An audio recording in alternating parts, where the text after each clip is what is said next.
capítulo 5, a palavra de Deus em diversos tipos de terreno. A palavra de Deus e a liturgia. A Constituição Sacrosanto Concílio do Vaticano II reconhece que a presença de Cristo na vida eclesial encontra nas celebrações litúrgicas o momento privilegiado. Entre todos os terrenos nos quais a palavra é semeada, esse deve receber uma atenção especial para tornar concretas as solenes declarações dos documentos eclesiais. Na Constituição Dei Verbo, o concílio expressava mais do que uma verdade histórica. As divinas escrituras sempre foram veneradas com o próprio corpo do Senhor pela Igreja, que não cessa de tornar e distribuir aos fiéis o pão da vida, tanto da mesa da palavra de Deus, quanto da mesa do corpo de Cristo. Dei Verbo 21. O Divino Espírito nos ensina a acolher com entusiasmo a força tão grande do poder da palavra de Deus. Ela constitua o sustento e o vigor da Igreja, e seja para seus filhos fortaleza da fé, alimento da alma e fonte pura e perene da vida espiritual. Também Dei Verbo 21. A palavra de Deus na Eucaristia e nos demais sacramentos. A renovada centralidade da palavra Vaticano II resplandeceu de maneira própria na celebração da Eucaristia. A Sacrosanto Concílio orienta para que a mesa da palavra de Deus ofereça aos fiéis com maior abundância os tesouros da Bíblia, seja ela preparada de maneira que no decorrer de um período determinado de anos sejam lidas ao povo as partes mais importantes das Sagradas Escrituras. Sacrosanto Concílio 51. Grandes avanços aconteceram na aproximação dos cristãos à palavra de Deus. As luzes, porém, acompanham-se sombras e limites. Constatamos que ainda é longo o caminho para que a palavra ocupe o lugar desejado na Igreja e na vida de numerosos fiéis. É preciso que nós, pastores, leigos, assumamos com renovado ardor e amor essa prioridade pastoral. As diretrizes gerais da ação evangelizadora 2019-2023 orientaram para que as comunidades eclesiais missionárias sejam edificadas sobre alguns pilares, dentre os quais o da palavra. O concílio fez o pedido: promova-se a celebração da palavra de Deus nas vigílias das solenidades mais privilegiadas, especialmente onde houver falta de sacerdotes, quando serão presididas por diáconos ou alguém delegado pelo bispo. Depois do concílio, os documentos eclesiais reafirmaram a necessidade de valorizar a celebração da palavra. O que vem acontecendo, né? A valorização da celebração da palavra, ou por diáconos ou por ministros da palavra.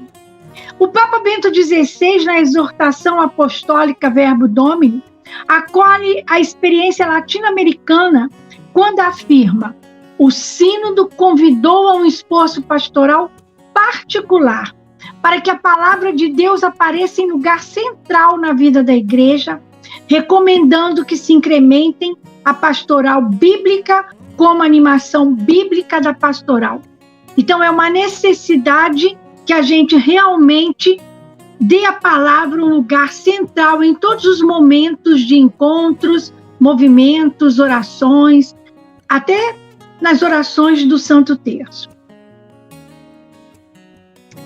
formar discípulos missionários, é urgente aproximar mais as pessoas e as comunidades da leitura orante da palavra de Deus. O importante é o encontro com a palavra que muda a vida e dá sentido ao ser e agir de quem é cristão. Entre as formas de oração que exaltam a Sagrada Escritura, conta-se sem dúvida a liturgia das horas, uma forma privilegiada de escuta da palavra de Deus. Recomenda-se que pelo menos as laudes e as vésperas sejam contempladas. As homilias. O Papa Bento XVI, na Verbo Domini, usa sábias palavras sobre a necessidade de melhorar a qualidade das homilias. Deve levar à compreensão do mistério que se celebra, convidar para a missão, preparando a Assembleia para a profissão de fé, a oração universal e a liturgia eucarística. Portanto, a homilia deve levar em conta a palavra proclamada, o mistério celebrado e a ligação com a vida pessoal e comunitária. O Papa Francisco, no Evangelho Gaudium, recordando os ensinamentos de São João Paulo II, diz: a homilia é definida como diálogo de Deus com seu povo. Olha aí a importância da homilia. Diálogo de Deus com seu povo. E deve dar fervor e significado à celebração. Ser um manancial de água viva. Outra recomendação do Papa: falar com o coração implica mantê-lo não só ardente, mas também iluminado pela integridade da revelação e pelo caminho que essa revelação, que essa palavra percorreu no coração da Igreja e de nosso povo fiel ao longo da nossa história. Surge um questionamento: como é a qualidade das homilias em nossa realidade eclesial? A palavra de Deus e a ação missionária. Necessitamos desenvolver a dimensão missionária da vida de Cristo, que cada comunidade cristã se transforme em poderoso centro de irradiação da vida de Cristo. Documento de Aparecida 362.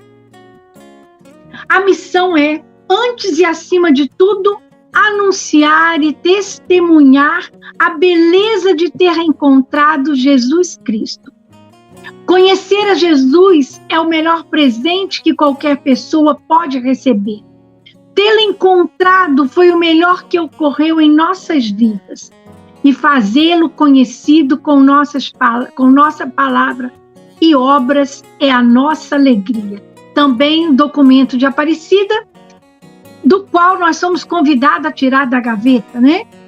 Somente evangelizadores apaixonados pelo Evangelho poderão transformar o ministério em missão e se deixar iluminar, sustentar, queimar e mover pelo zelo missionário diante das diversas situações que a missão acontece. A palavra de Deus, a iniciação à vida cristã e a catequese em geral. Iniciação à vida cristã e palavra de Deus estão intimamente ligadas. Uma não pode ocorrer sem a outra.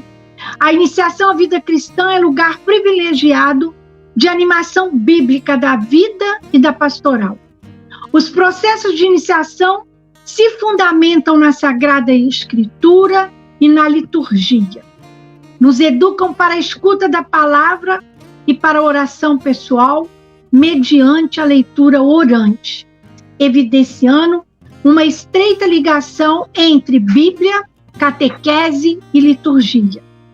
A pessoa aprende e se deixa envolver pelo mistério amoroso do Pai, pelo Filho no Santo Espírito.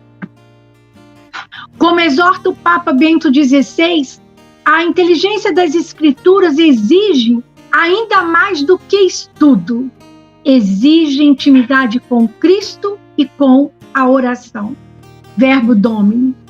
O recente diretório para a catequese começa dizendo: a catequese pertence a um processo mais amplo de renovação que a Igreja é chamada a realizar, para ser fiel ao mandato de Cristo. Isso comporta que a catequese seja uma iniciação mistagógica, tenha inspiração catecumenal, favoreça uma íntima comunhão com Cristo e amadureça uma mentalidade de fé. Entre as várias recomendações, destaca-se o papel da comunidade cristã como lugar natural de geração e do amadurecimento da vida cristã. A palavra de Deus e a piedade popular. Abrindo a Conferência de Aparecida, o Papa Bento XVI qualificou a piedade popular como rica e profunda, na qual aparece a alma dos povos latino-americanos, precioso tesouro desses povos. Aparecida nos convidou ainda a valorizar positivamente o que o Espírito Santo já semeou. O discípulo missionário deve ser sensível a ela, saber perceber suas dimensões interiores e seus valores inegáveis. Trata-se de uma espiritualidade encarnada na cultura dos simples. Nessa realidade, devemos valorizar e contemplar a riqueza da piedade popular, procurando purificá-la e orientá-la. Numerosas iniciativas já existem nesse sentido, ou podem oferecer preciosas oportunidades, desde a novena dos padroeiros até a reza do terço. Tornem-se momentos comunitários alimentados para incentivar conhecimentos bíblicos e a leitura espiritual da palavra, de modo que alimente essa fé simples e profunda e, ao mesmo tempo, proporcione um alicerce mais sólido para a sua fé.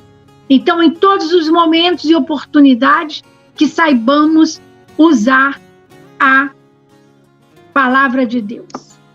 Dando seguimento aos tipos de terrenos da palavra de Deus, nós temos a palavra de Deus nas famílias. Este precioso terreno, segundo as diretrizes gerais da ação evangelizadora, é lugar por excelência onde a palavra de Deus deve ser escutada, acolhida, vivida e transmitida. Papa Francisco convida-nos a formar a família a escola da palavra, onde deve partir o primeiro anúncio, que é o mais belo, o mais importante, mais atraente e mais necessário. A escuta cotidiana da palavra torna a família uma autêntica igreja doméstica. Precisamos reconhecer as famílias como sujeitos principais da pastoral familiar, cooperando na sementeira, o resto será obra de Deus. A palavra de Deus e as juventudes. Diversos são os rostos dos jovens, por isso falamos em juventudes. Esse é um terreno prioritário que precisa de todo o nosso empenho em acolher, acompanhar esses jovens com seus rostos, anseios, potencial, fadigas e limites. As juventudes precisam desta luz para caminhar. Lâmpada para os meus pés, luz para o meu caminho. A palavra dará fruto na vida e alegria se os jovens encontrarem educadores praticantes da palavra. A palavra de Deus e o ecumenismo, diálogo interreligioso. As diretrizes gerais da ação evangelizadora afirmam que a Sagrada Escritura é patrimônio comum de todas as igrejas cristãs. Papa Bento XVI, na exortação apostólica Verbo Domini, diz que a escuta comum das Escrituras impele ao diálogo da caridade e faz crescer o da verdade. Se os cristãos se dividirem pela interpretação da Escritura, ao redor dela poderão se reencontrar. Acolher a palavra de Deus comporta promover a paz, construir pontes, derrubar muros, viver na misericórdia e alimentar a esperança. A palavra de Deus e os meios de comunicação. Tornou-se facilitado nos meios de comunicação atuais o acesso à Sagrada Escritura e aos numerosos comentários escritos e falados. O uso desses meios, além de uma formação prática, exige conhecimento dos conteúdos que se pretende comunicar, fazendo-se necessário acompanhar as palavras e a palavra como testemunho da vida, lembrando das palavras de São Paulo VI. A boa nova há de ser proclamada, antes de tudo, pelo testemunho. É preciso continuar a difundir mensagens de esperança, fé, com entusiasmo missionário, nos preocupando com as fontes nos meios das comunicações digitais, quanto às interpretações equivocadas da palavra em desacordo com a doutrina e magistério da Igreja. Que o povo de Deus seja alimentado com a riqueza da ciência e da sapiência. A palavra de Deus e a formação dos ministros ordenados. A formação dos ministros ordenados é um caminho que necessita ser incessantemente percorrido. Por isso, a palavra de Deus assume importância, seja na formação inicial, ao longo da vida e na formação permanente. O seminário deve ser escola do Evangelho. Toda a vida de Jesus é palavra eterna do Pai, que pela força do Espírito Santo é oferecida para que, sendo acolhida, possa crescer e fecundar a vida de pessoas, chamada ao ministério ordenado. Na formação permanente, a palavra é por sua própria natureza missionária, pois ela é como a semente que vai ao encontro dos vários terrenos, corações das pessoas, que pela ação do Espírito Santo produz os frutos de fé, esperança, solidariedade, justiça, paz, sinoridade e comunhão. Assim, somos todos terrenos de Deus, onde sua palavra, quando fecundada, resulta em belos jardins com flores e frutos. Estou dizendo amém. Olha quantos terrenos, né, que a gente pode lançar a palavra e ela se tornar fecunda dentro da nossa própria casa, da nossa própria paróquia. Então, são muitos os terrenos e a gente não pode deixar de aproveitar a oportunidade de semear, né? E também precisamos dos semeadores, né?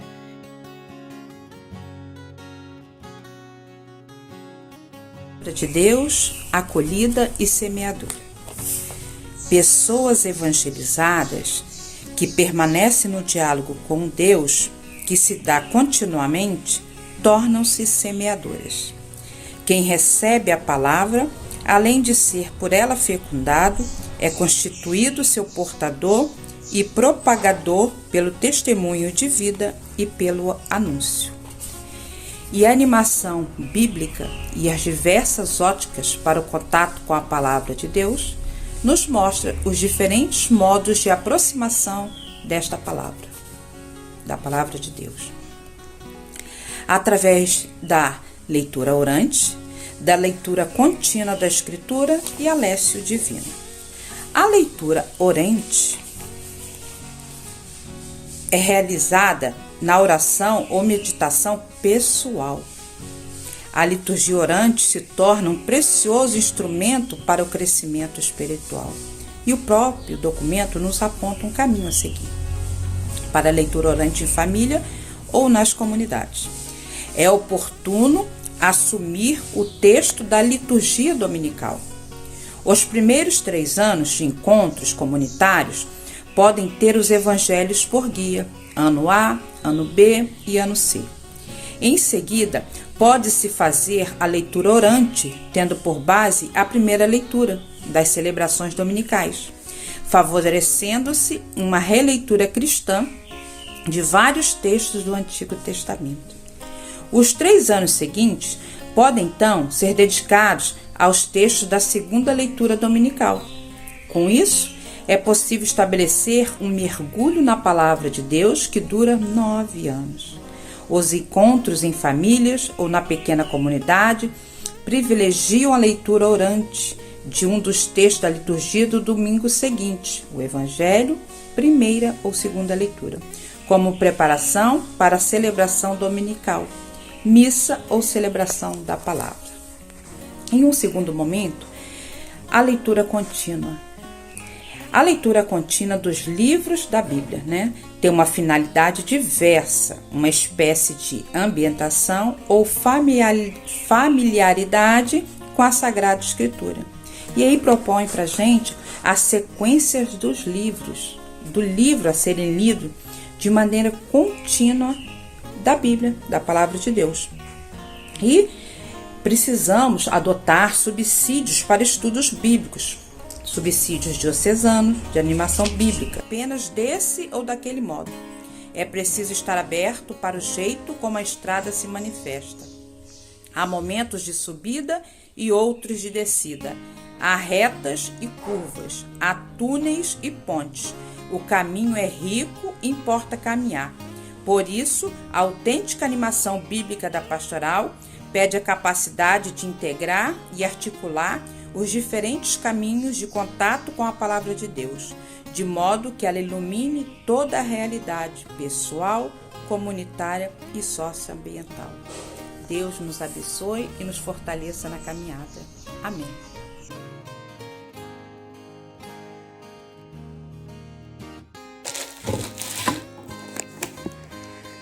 O fundamentalista separa a interpretação da Bíblia da tradição e da Igreja.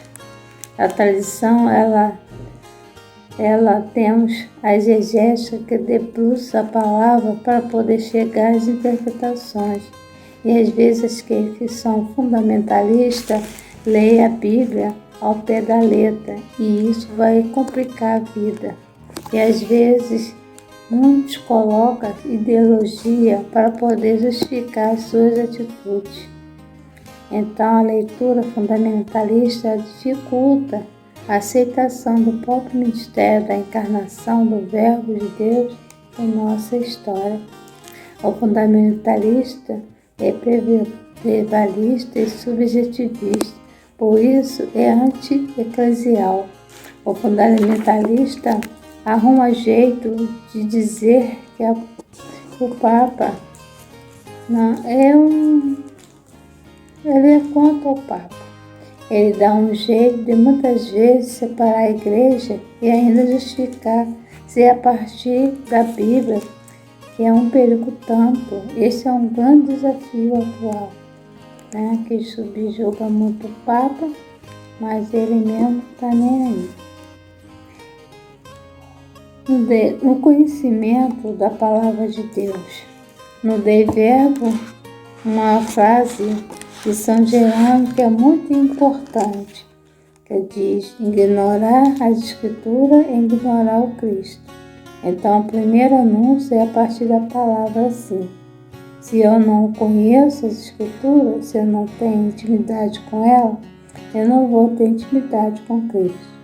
As últimas diretrizes geral evangelizadora 2019-2023 recorda a centralidade da Palavra de Deus na vida da Igreja, pilar da palavra, do pão e da caridade e da missão, colocando o pilar que quer dizer sustentação. Isso significa que o contato com a Bíblia não podemos concentrar-se somente nas celebrações ou apenas aos domingos. Com a Palavra de Deus na mão, todos são chamados a ir a todos os lugares, principalmente aonde surge quem ir. As pessoas que só querem viver na comunidade, mas esquece que as pessoas porque alguns e na maioria não vão à igreja, principalmente nesse tempo de pandemia, que está restrito ainda ao encontro presenciais. Então a igreja é o lugar por excelência, com certeza, do pão da palavra e da Eucaristia. Capítulo 3, a palavra de Deus e os desafios da semeadura.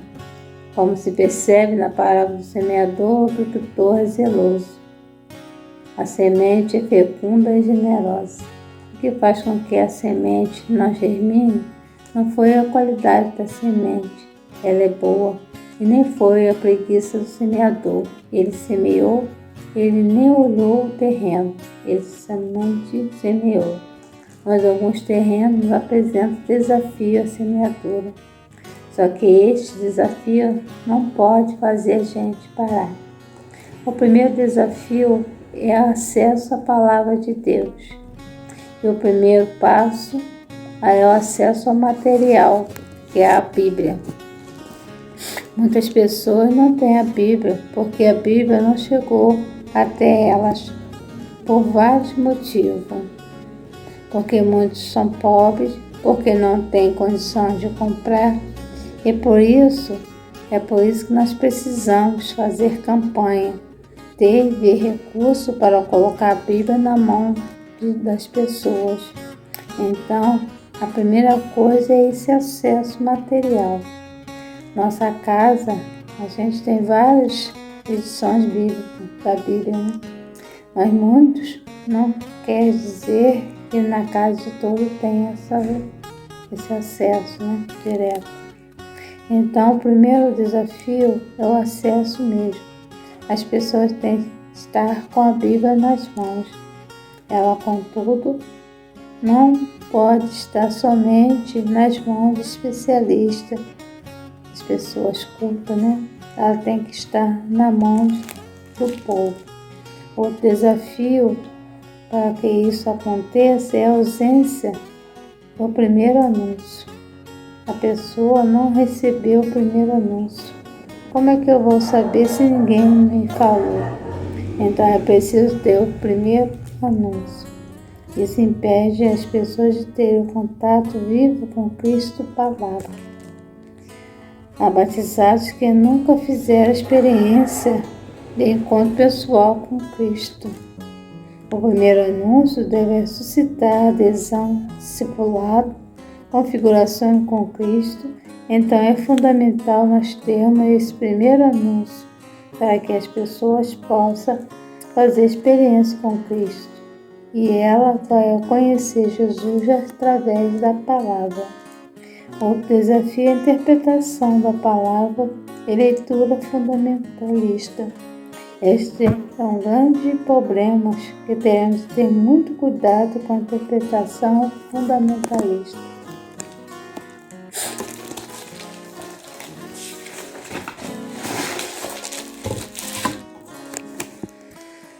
O fundamentalista separa a interpretação da Bíblia da tradição e da igreja.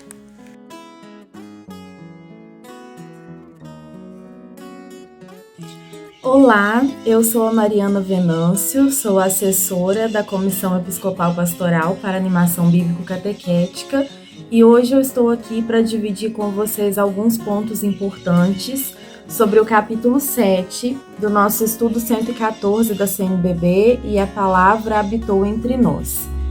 Esse estudo 114 ele tem por objetivo refletir sobre o que é a animação bíblica da pastoral, esse projeto que nós estamos implementando, que é um sonho da igreja já desde muito tempo e que já começou em diversas outras ações da igreja, né? Desde o Concílio Vaticano II, a igreja tem esse objetivo de fazer com que a palavra de Deus se torne conhecida pelas pessoas, que as pessoas tenham familiaridade com a Sagrada Escritura e aos poucos consigam conformar toda a sua vida, suas escolhas e a sua ação a partir da Sagrada Escritura. Com a pastoral não é diferente, existe já o esforço desde muito tempo, de que toda pastoral seja animada pela Sagrada Escritura. Não só que a Sagrada Escritura esteja presente na vida pastoral como um protocolo a ser cumprido, mas que essa presença se torne cada vez mais natural, mais espontânea, que essa presença brote realmente do interesse verdadeiro das pessoas pela Sagrada Escritura. Especialmente o Papa Bento XVI, na exortação apostólica pós-sinodal Verbum Domini, utilizou essa expressão, a animação bíblica da pastoral, e desde então ela se tornou um objetivo da Igreja que nós talvez não tenhamos conseguido ainda cumprir, né, com totalidade. Por isso é um projeto que nós estamos tentando começar, iniciar agora. O estudo 114, então, vai lançar as bases do que nós compreendemos pela animação bíblica da pastoral. Vocês já estudaram os outros capítulos que deixam claro o que é a animação bíblica da pastoral, como ela começa, quais serão seus efeitos, né? E no capítulo 7, nós temos um capítulo que fala sobre a implementação mesmo da animação bíblica da pastoral. Então vai deixar claro o papel de cada nível, do nível nacional, do nível regional, do nível diocesano e do nível paroquial, nesse projeto que é um projeto de verdadeira conversão eclesial. É um projeto em que nós pretendemos que a nossa igreja ganhe um rosto novo, né? Uma forma nova de realizar aquilo tudo que ela já realiza. Então, o primeiro parágrafo que aparece no capítulo 7, que é o parágrafo 251, traz uma informação que eu considero muito importante para a gente entender a animação bíblica da pastoral. O parágrafo começa assim: implantar a animação bíblica da pastoral não se restringe a um tempo de campanhas.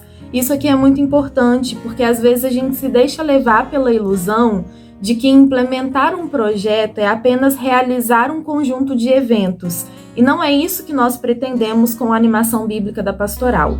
De certo, organizaremos muitos eventos com grande abrangência para que esse projeto da animação bíblica da pastoral se torne conhecido pelas pessoas. Então, teremos encontros, teremos cursos, teremos formações, teremos celebrações. Só que a animação bíblica da pastoral não pode parar por aí. Ela não pode ser apenas um conjunto de eventos.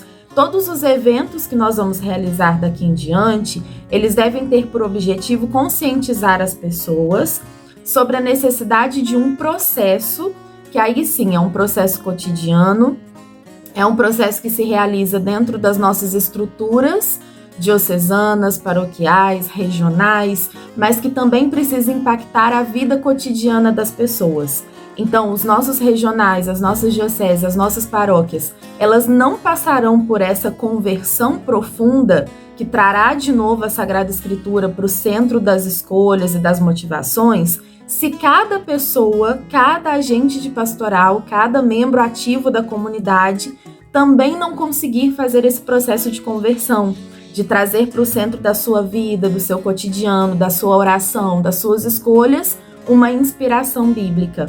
Nós vimos ao longo de todo o documento 114, né, todo o estudo 114, que a animação bíblica da pastoral é preencher de um ânimo bíblico tudo aquilo que nós já realizamos. Então, não necessariamente nós criaremos ações novas, que serão ações da animação bíblica da pastoral, mas nós vamos impactar tudo aquilo que a igreja já realiza, trazendo um novo ânimo, uma nova motivação para todas essas ações, que é um ânimo bíblico.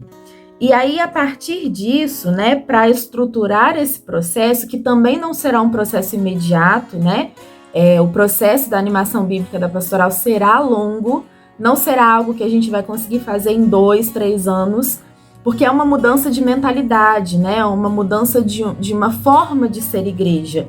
Então, não é algo que a gente alcance imediatamente, mas isso também não quer dizer que a gente não tenha o que fazer por agora. E aí, o capítulo 7 vai deixar claro quais são as ações de responsabilidade de cada nível. Então, há o nível nacional, que é representado pela Comissão para Animação Bíblico-Catequética.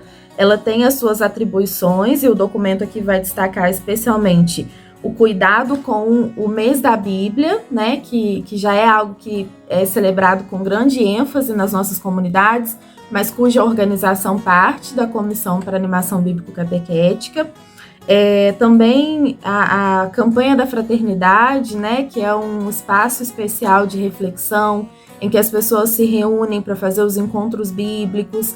Então, é uma ocasião especial. Depois o texto vai falar do nível diocesano, então ele fala da importância de criar-se um grupo de animação bíblica na diocese, de estabelecer caminhos, de ter um projeto em vista, não só um projeto escrito, um texto escrito, mas de ter clareza dos objetivos, das ações que são necessárias, do que já é realizado na diocese a nível de animação bíblica da pastoral e o que ainda precisa avançar. Então é necessário formar uma equipe para pensar esses objetivos iniciais e depois criar ações específicas, né? Lá no número 260, o documento vai falar de encontros, cursos, criação e manutenção de um centro de animação bíblica, local em que as pessoas poderão se encontrar para refletir e para formar-se, né, biblicamente. No número 261, o documento também sugere uma atividade diocesana pelo menos uma vez ao ano. E no número 262 ele vai destacar o papel dos regionais, né, enquanto mediação entre o nacional e o diocesano. Eu vou voltar a esse tema dos regionais daqui a pouco. O documento encerra, então, falando sobre as ações do nível local, que são as ações paroquiais, e o nível virtual também, que é um novo nível que a gente redescobriu agora, com esse tempo da pandemia, né, que infelizmente fez com que nós ficássemos distantes presencialmente, mas nos ajudou a descobrir esse nível virtual e descobrir como ele realmente funciona, né? Então agora também não podemos perder a oportunidade de trabalhar com esse novo recurso, que de certo vai servir muito à disseminação dessa ideia da animação bíblica da pastoral. Enquanto comissão para animação bíblico-catequética, nós fizemos um projeto para a atuação em nível nacional da animação bíblica da pastoral. Então, esse projeto se refere às ações nacionais que nós vamos realizar enquanto comissão para animação bíblico-catequética. Nesse nível nacional, nós contamos muito com a participação dos regionais. Então, entendemos como objetivo principal do nível nacional oferecer um suporte aos regionais. Então, no projeto que nós escrevemos, o nível regional ele tem mais especificadas as suas atuações, as suas atribuições. Em tempo, esse projeto vai chegar a todos vocês por intermédio das equipes regionais para animação bíblico-catequética, que já estão sendo constituídas, né? Já temos os representantes de vários regionais inscritos, a equipe, né, que atua junto com esses representantes. Aos poucos nós vamos apresentar esse projeto para as equipes regionais. De início, o que nós esperamos dos regionais é que vocês façam o estudo do documento, do estudo 114, e de outros textos também que falam sobre a animação bíblica. Nós temos muitas referências, mas de início o estudo 114, para que depois vocês possam elaborar um projeto regional de animação bíblica da pastoral. Então, cada regional tem a sua característica, tem o seu cotidiano, tem as suas particularidades. A partir dessas particularidades, é necessário reconhecer quais serão os objetivos desse projeto de animação bíblica da pastoral no regional, quais são as ações a serem realizadas, o que já se realiza a nível de animação bíblica da pastoral, o que ainda precisa avançar. Então, os dois primeiros passos serão esses: o estudo do estudo 114 e também de outros documentos sobre a animação bíblica da pastoral que vocês queiram conhecer e considerem importantes. Nós, enquanto comissão, podemos ajudar na indicação desses documentos, podemos ajudar na reflexão, no estudo desses documentos. E um segundo passo é pensar nesse projeto, partilhar experiências sobre o que já vem acontecendo e também partilhar esperanças. o que nós esperamos que a animação bíblica da pastoral realize no nosso regional. E aí, a partir dessas experiências e dessas esperanças, ir entendendo quais serão os primeiros passos da animação bíblica da pastoral no regional de vocês. Nós, enquanto comissão bíblico-catequética, estamos à disposição de vocês para auxiliar em tudo aquilo que for possível e, aos poucos, esse projeto também que nós elaboramos vai se tornando conhecido. Muito obrigada por me ouvirem, né, até aqui, por essa oportunidade de partilhar com vocês um pouquinho do Estudo 114 e no que vocês precisarem, eu estou sempre à disposição.